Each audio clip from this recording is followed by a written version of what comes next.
बिस्मिल्लाहिर्रहमानिर्रहीम। Dear student, इस video lecture के अंदर इलेक्ट्रोस्टैटिक टॉपिक या कूलम्स लॉ वाला टॉपिक जो है इसको फर्दर कंटिन्यू करते हैं। इससे पहले वाले लेक्चर के अंदर हमने क्वेश्चन नंबर 10 तक एमसीक्यूज सॉल्व किए थे। अब मज़ीद जो है हमने इसके अंदर क्वेश्चन सॉल्व करना होगा। So we start from question number 11। Question number 11 given है, बता रहे कि 3 equal charges are place at the 3 corners of a square if the force between Q1 and Q2 is F12 and Q1 and Q3 is F13, then the ratio between F12 and F13 is। हमने F12 और F13 के बीच में ratio बताना है, लेकिन यहाँ पर option given है कि ये चार्जेस जो है कॉर्नर ऑफ द स्क्वायर पे प्लेस्ड हैं, ठीक है। इसके बीच जो फोर्स है इसका हमने रेशो बताना है। तो लेट सपोज हम एक स्क्वायर कंसिडर कर लेते हैं कि लेट सपोज ये है हमारे पास स्क्वायर, और स्क्वायर की प्रॉपर्टी ये है कि ईच साइड इसके बराबर होते हैं।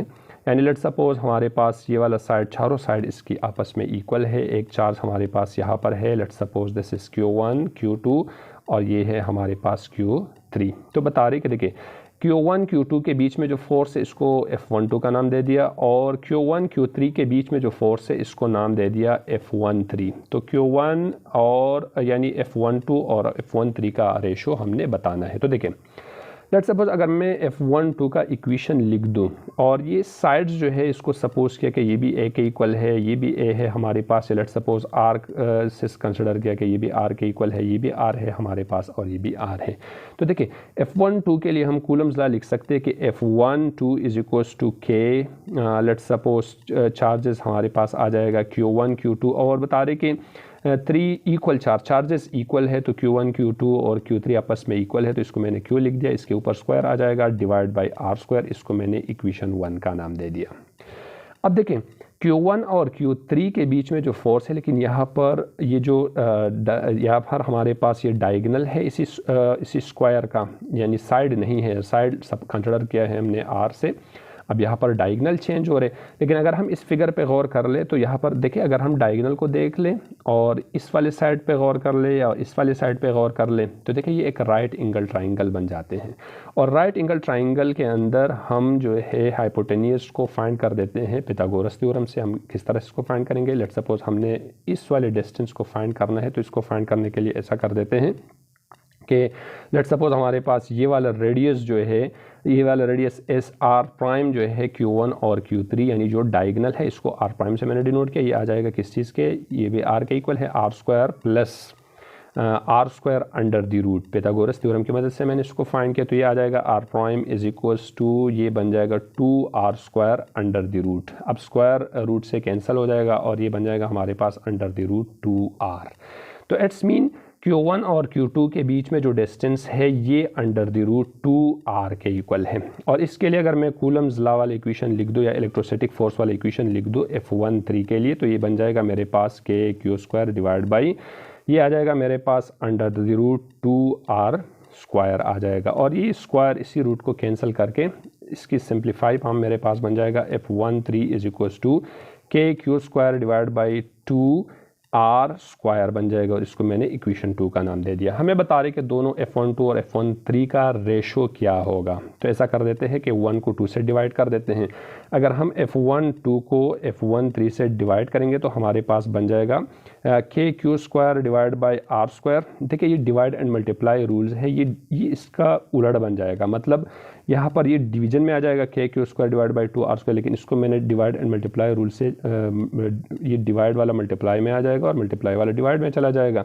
ये बन जाएगा 2R square divide by KQ square, यानी ये वाला इक्वेशन इसको उलट बन जाएगा। तो देखिए R स्क्वायर R के साथ कैंसिल हो जाएगा, KQ स्क्वायर कैंसिल हो जाएगा क्योंकि चार्जेस हमारे पास सेम है।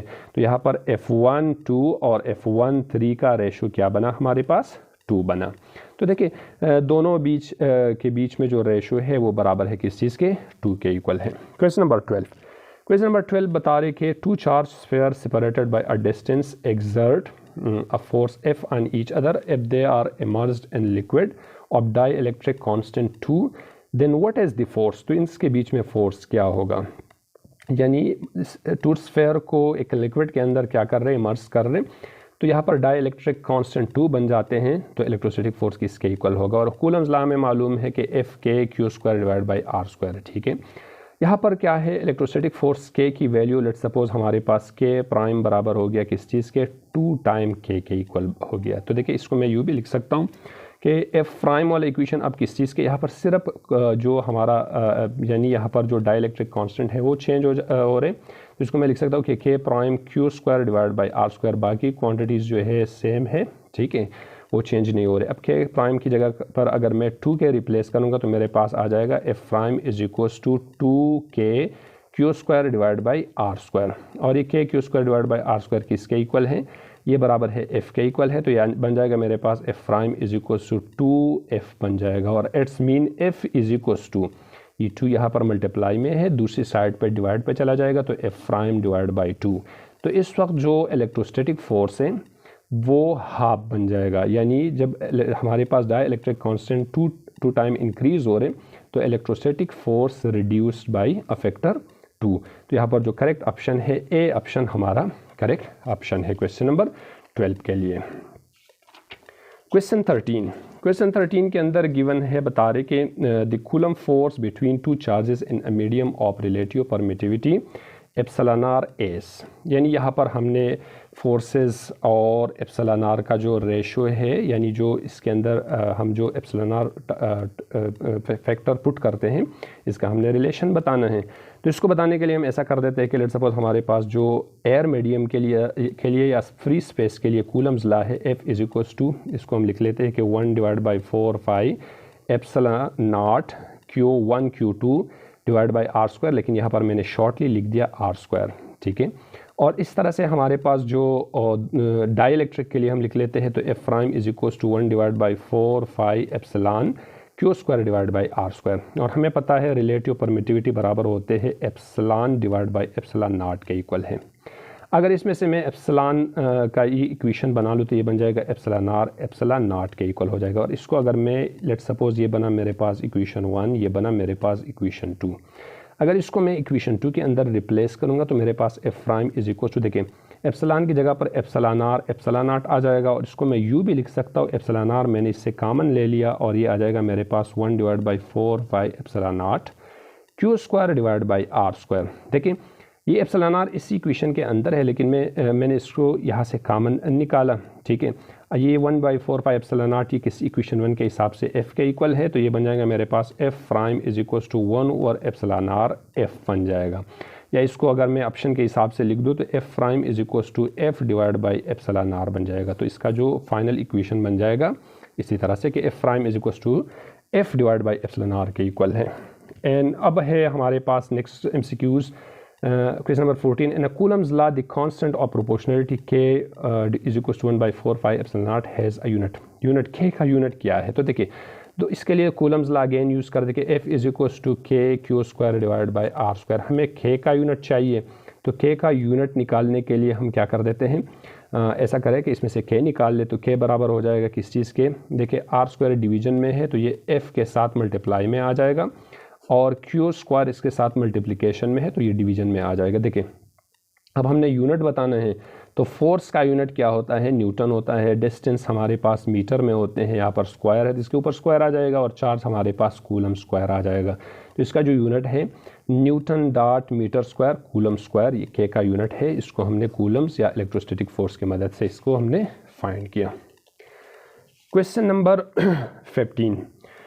15 के अंदर गिवन है कि the value of relative permittivity epsilon R for different insulator as always. देखिए जैसे पहले MCQs के अंदर हमने डिस्कस किया कि एप्सिलॉन आर जो है ये बराबर होते हैं epsilon divide by epsilon not के।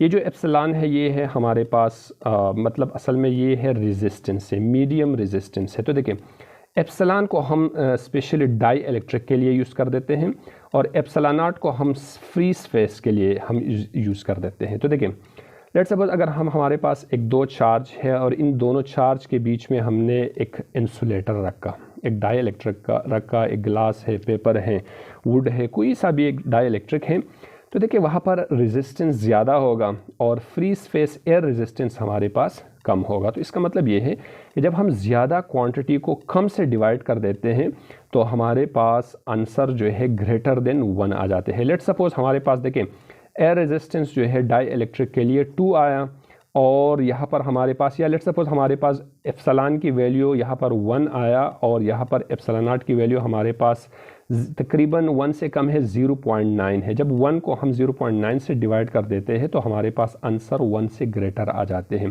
तो इट्स मीन कि epsilon R is always greater than 1, क्योंकि देखें यहाँ पर हम ज़्यादा क्वांटिटी को कम क्वांटिटी से डिवाइड कर देते हैं, तो इसी वजह से हमारे पास इसका जो आंसर है या इसका जो रेशो है वो ग्रेटर देन 1 आ जाते हैं या ग्रेटर देन यूनिटी। तो एप्सिलॉन आर की value always greater than unity for insulator या for different medium. Question number 16, the magnitude of k is equal to 1 divide by 4 phi epsilon naught is. k की value है क्या है? तो देखिए अगर हम गौर कर लें ना, k is equal to 1 divide by 4 phi epsilon naught. ठीक है, 4 कांस्टेंट, फाई की वैल्यू जो है 3.14, ठीक है, और एप्सिलॉन नॉट की वैल्यू है 8.85 एक्सपोनेंशियल माइनस 12। अगर इसको मैं यहाँ पर रिप्लेस करूँगा और इसको कैलकुलेटर से मैं कैलकुलेट कर दूँ तो मेरे पास इसका जो 4 इंटू 3.14 और यहाँ पर 8.85 एक्सपोनेंशियल माइनस 12, अगर इसको मैं कैलकुलेटर से कैलकुलेट करूँगा तो मेरे पास k की वैल्यू आ जाएगा 9 एक्सपोनेंशियल 9, यानी k की वैल्यू क्या है? 9 एक्सपोनेंशियल 9 है। तो ये थे हमारे पास कुछ क्वेश्चन नंबर 16 तक हमने सॉल्व किया। अब मज़ीद भी इस पर क्वेश्चन है वो नेक्स्ट वीडियो लेक्चर के अंदर सॉल्व करूँगा। अल्लाह हाफ़िज़।